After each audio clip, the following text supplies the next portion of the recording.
Live from Radio Row in Minnesota, it's Levack Goz on 104.5 The Team.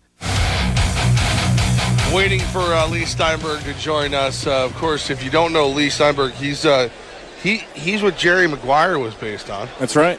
And also, the last 2 years, we have talked to Leigh Steinberg, and he's left this table, and we have said, I don't know if I don't get it. Because 2 years ago, you did? Hey. Coach Ford? You Albany in the house. Mike Dempsey? You had second? Yeah, here. I didn't. I'm just a fan. Here, grab that real quick. Okay, you do? All right.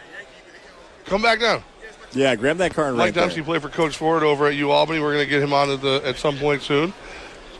That's what happens when you were rocking Albany gear. I was rocking it Tuesday. Coach Gattuso gave me this shirt so I wouldn't try to play for the team.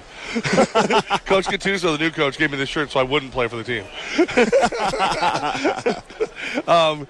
So Leigh Steinberg, 2 years ago, he's here with Paxton Miller. Paxton Lynch. Yep. Why do I say Miller?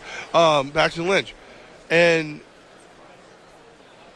he says, this kid, you're not going to believe it, and he's this, and he's that, and he's the other thing. And we're like, sure, buddy, whatever. Doesn't Denver trade up and take him in the first round? Last year, he's here with Pat Mahomes, and you and I are like, Pat Mahomes? He's like tiny. He's a little guy. Sure enough, Kansas City moves up and gets himself some Pat Mahomes. So he's got 4 quarterbacks that he's working with this year.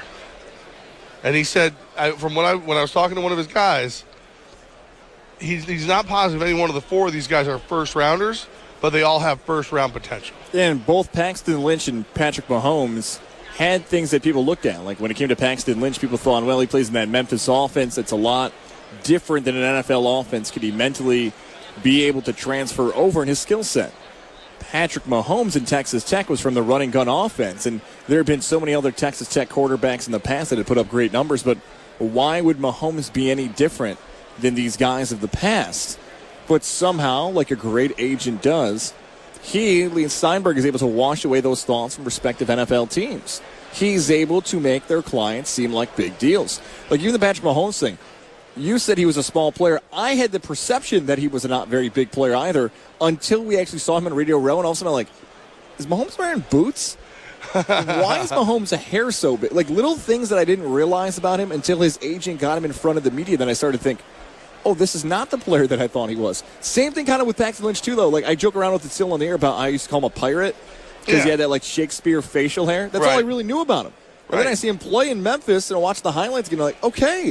He can sling it. Maybe there's something here. Well, and it's funny because, he never – I feel like he still really hasn't gotten his opportunity to play at any kind of real minutes where you are the one who always goes, well, that means you can't. I don't know why you sound like that. I don't know either. I just funny, like right when you said that you like the Bronco rep rocked right by. Like, what are they saying over there? Because we didn't ask Leigh Steinberg, and he probably won't answer this, but we'll ask him the question anyways of, does Paxton Lynch want another place to play? Because as we found out over the course of the last week and a half, all of the Denver Broncos staff, all the Denver Bronco media was in Mobile, Alabama, scouting out quarterbacks for the future. Well, and now we know that Mahomes is going to get his shot, because Alex Smith was traded from the Chiefs to the Redskins. Alex Smith then signing a 4-year extension. And it's one of those situations where, so Mahomes is now. The future is now for him. We can see what he can do. Still not really sure what Lynch is all about. But, I mean, I bought into Mahomes after watching all the quarterback confidentials and the stuff like that. And, he's got – his dad was a pro ball player for baseball and stuff like that. There's a lot of history in that kid.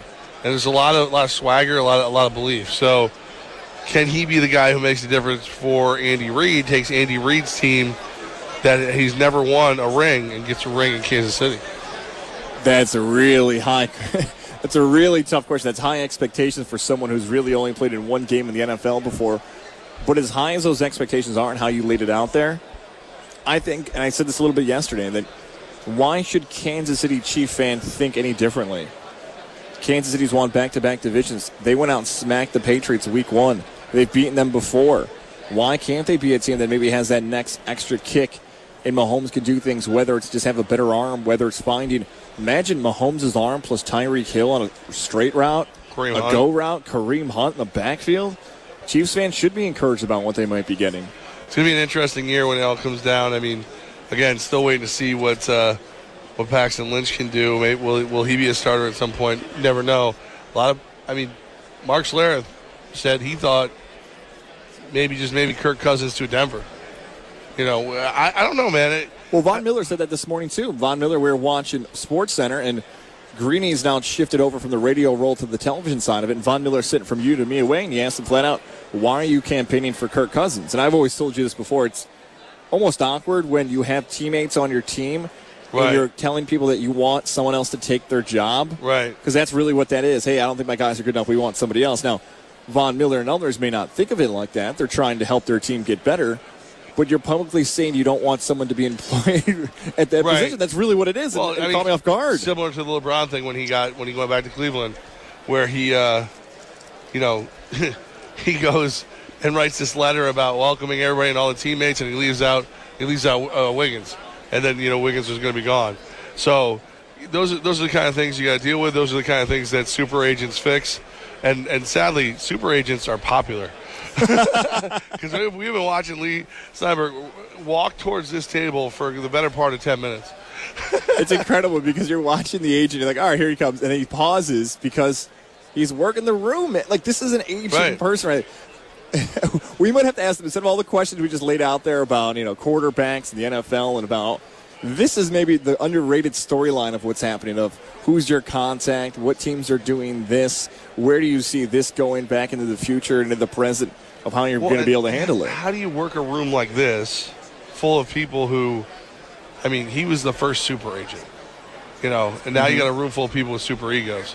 How you can do that? Joining us now, super agent Leigh Steinberg with us, and it's great to see you, and it's great to get a chance to talk to you, because we were just reminiscing the last 2 years. So 2 years ago, you bring Paxton Lynch out here, and you go, this is the guy. And guys like myself are like, I don't know, whatever. And doesn't Denver go up in the first round to get him? Yes. So how does that start? Because he wasn't on the short list, not for a lot of teams. So remember, the draft is projection as to how a player is going to do over the next 10 to 12 years. It's not a merit badge handed out for conspicuous college performance. So the draft prognosticators create this almost inevitability that certain players will be there, but scouting hasn't happened yet. So it's training a player so they maximize their performance. It's then getting them to the combine so they know how to meet one-on-one with teams. It's training them, if it's a quarterback, really hard to make sure that they come out at the combine and bam, bam, bam on their passes. And then it's having a pro scouting day that features all the great throws. But the bottom line is the draft is individual teams drafting individually. So the difference between draft prognosticators and what I might say is I have to come back here and deal with you next year. So if I've told you some fanciful tale about how high somebody is and it's not really there, I wouldn't do that. So, and then Patrick Mahomes last year when we were here, he's a second or third rounder, and all the rest of it. But we knew teams were telling us they were going to take him high in first round, and even that they would trade up for him. So you get almost tired of trying to tell that to people because, they've got their preconceived things. So it's all in the second season of scouting. When does that start? Because we're watching you and you're talking to everybody walking over here just to the table from all the connections you've made to the past. When does that process truly begin? Is it close to the draft or maybe even years in advance? So the players are training right now. And so where they are is spread out across the country at training facilities where they're working on nutrition, size, for a non-quarterback, a wide receiver, a defensive back, it's speed is the most essential thing that can put somebody up. And then the process will begin here for our players because last year we had Patrick Mahomes on here meeting with teams. We have at our Super Bowl party humanitarian awards. So last year it happened that Clark Hunt got the award for work he does off the field. So our whole thrust of our practice is making a positive difference in the world. So they already met, and all the other Chiefs people were there. And so Rick Spielman is getting an award this year from us, Andy Reid. So we've got the players here meeting people, raising their profiles, so starting now. And some of them have played in all-star games, and then it's a matter of focusing on those scouting events and making sure that you've been real brutally honest about whatever the flaws are in a player's game that he needs to use scouting to show off with. Leigh Steinberg with us, super agent. Now, I'm looking through your 2018 prospects, the guys you're working with, and there's 4 quarterbacks. Are any of these quarterbacks the kind of guys that you could see sneak up and potentially be a team starting quarterback in the next 2-3 years? Yes, potentially. So a Chase Liddon from Marshall has all the size and arm strength. So does Riley Ferguson. Nick Shimonek is following in the footsteps of Patrick Mahomes. And Logan Woodside set every record you could set up at Toledo. So quarterbacks are going to come in 2 ways. You're going to have high first-round draft picks. At this point, those quarterbacks are not going to be that, but they'll get drafted. And if you're not destined to be the starter right away, then it's a matter of how you look behind the incumbent starter. And many times quarterbacks like we have will get traded to become somebody else's starting quarterback. Who is more nervous on draft day, the players or you? The players, although we've really well prepared them. Because, again, it's not a big mystery. Teams are talking to us about what their intentions are, what they think they'll do. They want to make sure that the process is smooth. So we have real information from real teams that are telling us, and again, credibility is critically important in this, so don't tell me anything or tell me what you're really thinking. Leigh Steinberg with us right now, and you are the model by which Jerry Maguire is manufactured, and that's why I like Goz's question, because in that movie, the relationship between the agent and the player is one of friendship, one of brotherhood, one of that. Is it possible to keep that level of a relationship with all your clients? I mean, each year you have new guys coming in, and other agents maybe go out of business, and you get their clients. At any given time, how many clients are you working with, and how do you keep that relationship? Well, at my height, I had 90 football players, 60 baseball players, 17 basketball players. We have a smaller practice now, but the key is when you're going through the recruiting process, listening skills, the ability to peel back the layers of the onion to get deep into what a player really cares about, to really understand it. And then you go through this draft process, which is sort of incredibly, you go through a whole draft process in which you have to rely on each other. So it establishes reliance and bonding. And then you go through a contract negotiation. So the rookie experience is so intense that the relationship built there tends to last a lifetime.